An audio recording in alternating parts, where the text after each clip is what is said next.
आज के इस प्रेस कॉन्फ्रेंस में उपस्थित हमारे प्रवक्ता कुंतर कृष्ण, यहाँ उपस्थित प्रवक्ता राकेश सिंह जी, क्षेत्रीय प्रभारी और पूर्व मीडिया प्रभारी अशोक भट्ट जी, उपस्थित सभी पत्रकार बंधु। 2 दिन से हम लोग मुंबई में एक जमावड़ा देख रहे थे। कहने को तो इसका नाम है INDIA गठबंधन। आज तक कोई जान नहीं पाया। अगर आप में से भी किसी को पता हो कि इसका पूरा फॉर्म क्या होता है, किसी भी नेता से पूछिए, उसको भी नहीं पता है कि इसका फुल फॉर्म क्या है। लेकिन उसका जो मतलब है कि ये घमंडिया गठबंधन है। ये 2 दिन बैठा और 2 दिन बैठ के जो कॉमन मिनिमम प्रोग्राम बना है, वह 2 दिन में इन्होंने 3 ही कॉमन मिनिमम प्रोग्राम बना सके। पहला, इन सबों का मिलने का जो सबसे बड़ा और सबसे महत्वपूर्ण उद्देश्य है कि ये सब लोग एक दूसरे से वादा कराना चाहते थे कि हम में से जो भी अगर भविष्य में कहीं प्रधानमंत्री बना तो उसका काम होगा कि बाकी सभी 25 दल के लोग, 26 है दल का ये घमंडिया गठबंधन है, 25 दल के लोग जो भी भ्रष्टाचार करेंगे उनको करने की खुली छूट होगी। जैसा कि मनमोहन सिंह के जमाने में होता था। कोई मनमोहन सिंह जैसे भ्रष्टाचार में पूछता था तो कहते थे कि गठबंधन की बहुत मजबूरियां हैं, यह कहते निकल जाते थे। दूसरा जो कॉमन मिनिमम प्रोग्राम इन सब का बना है वह यह है कि इन सब के परिवार में कोई ऐसा व्यक्ति ही नहीं है जिसमें भ्रष्टाचार जिसने नहीं किया हो। तो इनके जो ED और CBI के केस हैं, जो भी CMP में प्रधानमंत्री बनेगा उसका काम रहेगा कि सभी ED और CBI के हम पर जो जांच चल रही है, जो हमारे खिलाफ कार्रवाई हो रही है, वह सब समाप्त करना होगा। और तीसरा इनका जो उद्देश्य है, जिसको हमारे राजद के राष्ट्रीय अध्यक्ष जी ने भी वहाँ बोला कि सबके बैंक खाते ये बंद करा देंगे। इनको बहुत अखरता है कि कैसे नरेंद्र मोदी जी 26 लाख करोड़ रुपया गरीबों के खाते में अभी तक दे चुके हैं। इनको यही ख्वाब आता है कि अगर ये 26 लाख करोड़ रुपया अगर मोदी जी गरीबों के खाते में नहीं दिए होते तो ये सरकारी अफसरों से बंटवा के हम हजारों करोड़ इसमें से वसूले होते।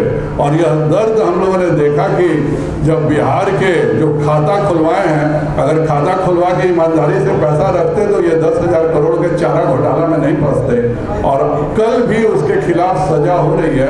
तो इनका उन्होंने तीसरा खुल के बोल दिया कि जो खाता खुला ये सब बंद कर देंगे, पर यह उन्होंने नहीं बोला कि जो पैसा गरीबों को मिल रहा है वह सारा पैसा सरकारी अफसरों के माध्यम से बंटवाया जाएगा। कुल मिला के 2 दिन मुंबई में 500 रुपया का मिनरल वाटर प्रति बोतल पी करके यही 3 नतीजा निकला। इसके अलावा क्या निकला वो कोई चीज तय नहीं हो पाई है। भारतीय जनता पार्टी का स्पष्ट मानना है कि भारत की जनता ने पूर्ण बहुमत के साथ नरेंद्र मोदी जी की सरकार बनाई है और इसी कारण गरीबों को इतने कल्याणकारी योजनाएं उनके सीधे खाते में जा रही हैं।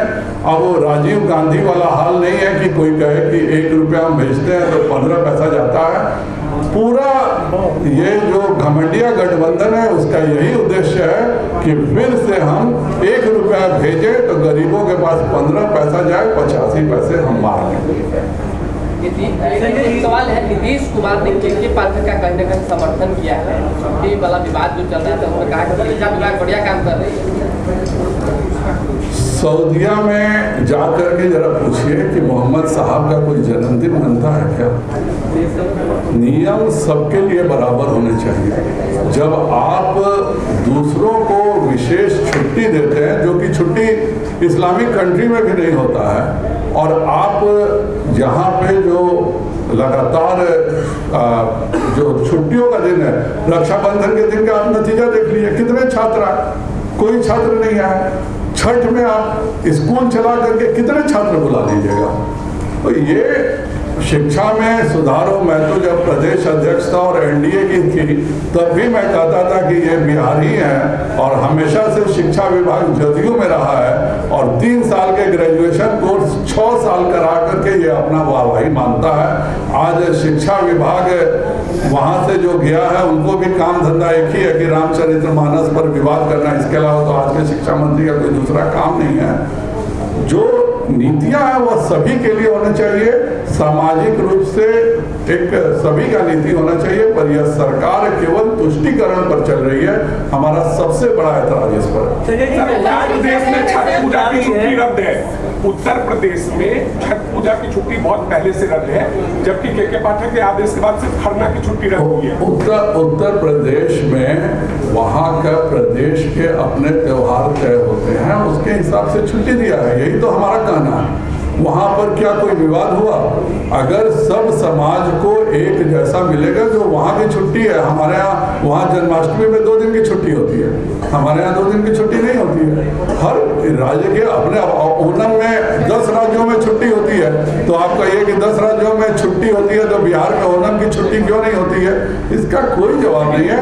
हर राज्य के अपने ढंग से सोच करके अपने यहाँ छात्रों के हिसाब से छुट्टियों को बताना चाहिए, और छुट्टी का पूरा कैलेंडर जो है उसमें यह एकरूपता दिखनी चाहिए। और बिहार के जो अपने त्योहार हैं उनमें हर हालत में छुट्टी होनी चाहिए। विशेष सत्र बुलाया जा रहा है, क्या है, क्या तैयारी है? लोग पूछ रहे हैं जाके वहाँ क्या होना चाहिए। 5 दिनों का सत्र बुलाया गया है।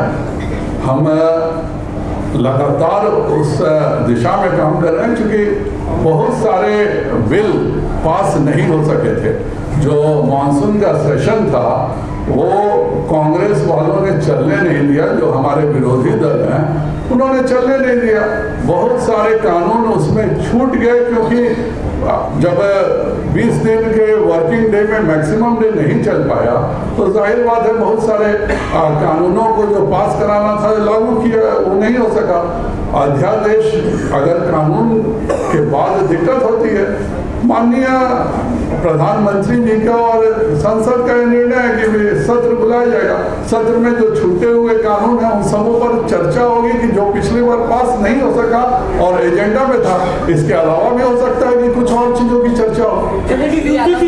लागू करने की बिल लाया जा रहा है और बिहार में आप लोग डोमिसाइल की मांग कर रहे हैं, तो ये 2 तरीके का कानून कैसे चाह रहे हैं आप लोग? भारतीय जनता पार्टी में अध्यक्षीय प्रणाली है।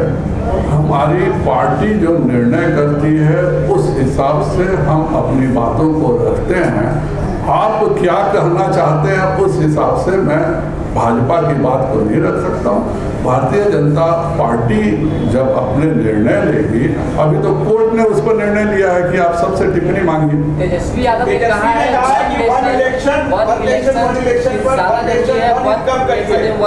आप लोग डिक्टेटरशिप कर देंगे आगे। तो तेजस्वी यादव जी तो जीवन भर 1 इनकम ही किए, 4 लाख रुपए में 150 करोड़ का मकान खरीद लिया। आज तक वो इतने रोज पत्रकारों के पास जाते हैं, एक दिन तो पत्रकार के पास जाके यह भी बोले कि हमने 150 करोड़ का मकान 4 लाख में जो खरीदा है उसमें ये गलतियां हैं, हम पर गलत इल्जाम लगाया जा रहा है। हर बार ये कहते हैं कि हमको फंसाया जा रहा है। तेजस्वी यादव जी बताएं तो सही वो विद्या कि कैसे 4 लाख रुपए में 150 करोड़ का मकान उन्होंने खरीदा। उससे बिहार की आने वाली पीढ़ियां बहुत कुछ सीख करके आगे बढ़ सकती हैं। सर, राज्य भवन और शिक्षा विभाग के बीच हो रहा है। शिक्षा विभाग राज्य भवन में पूछ रहा है कि आपके पास कौन सा अधिकार है जो आप विश्वविद्यालय से बातें पूछें? देखिए, ये एक संवैधानिक विचार का विषय है। कुलाधिपति के अपने अधिकार हैं और बिहार सरकार के अपने कर्तव्य हैं। पहले भी मैं हम लोग लगातार कहते थे कि भाई शिक्षकों को भरिए, शिक्षा के 3 साल रेगुलर कीजिए। चूंकि हम 7 गठबंधन में थे तो हम अकेले में जाके ये सब बातें नीतीश जी को कहते थे तो उनको बहुत बुरी लगता था।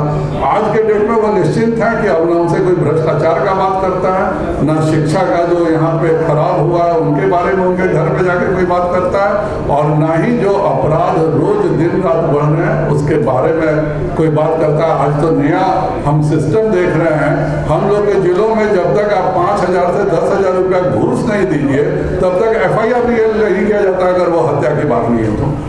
संजय जी, 26 दलों को नीतीश कुमार ने एक मंच पर लाके खड़ा कर दिया, तो क्या आप ऐसे नीतीश कुमार को जीत मानते हैं? कोई, मुझे तो यही नहीं समझ में आ रहा है कि जिस एक बहुत पुरानी कहावत है, बेगानी शादी में अब्दुल्ला दीवाना, पटना में जब बैठक हुई और उसी में लालू यादव जी ने राहुल गांधी जी को दूल्हा घोषित कर दिया, तो नीतीश कुमार जी क्या कर रहे हैं यह तो वही बताएंगे। वह भूमिका होती है, जैसे शादी होता है तो उसमें किसी की भूमिका होती है, तो वो भूमिका कम से कम अगर नीतीश जी अदा कर रहे हैं तो ठीक है, उसमें क्या है, हर किसी का अपना भूमिका होता है।